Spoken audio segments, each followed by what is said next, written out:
যে বুথে উনি ভোট দেন সেই বুথে উনার 157 জন নাম বাদ গেছে। একটা খুব বড় সংখ্যা।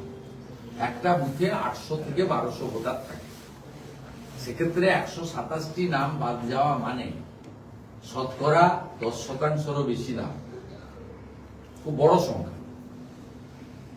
এবং উনি যে ভুয়া ভোট নিয়েই ওখানে যেতেন, এ তো প্রমাণ হয়েছে 46,000 নাম বাদ গেছে।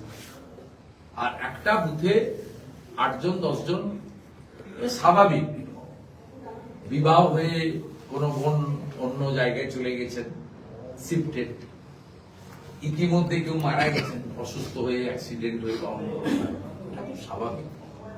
অতএব স্পষ্টভাবে প্রমাণ হচ্ছে মূল যে ভোটার বাদ গেছে প্রায় 46,000, মুখ্যমন্ত্রীর বুথে 127 জন বাদ দেওয়ার মধ্য দিয়ে প্রমাণ হয়েছে কলকাতাতে যে তৃণমূলের সাফল্য, এর পিছনে ভুয়া ভোটারদের একটা বড় অবদান আছে।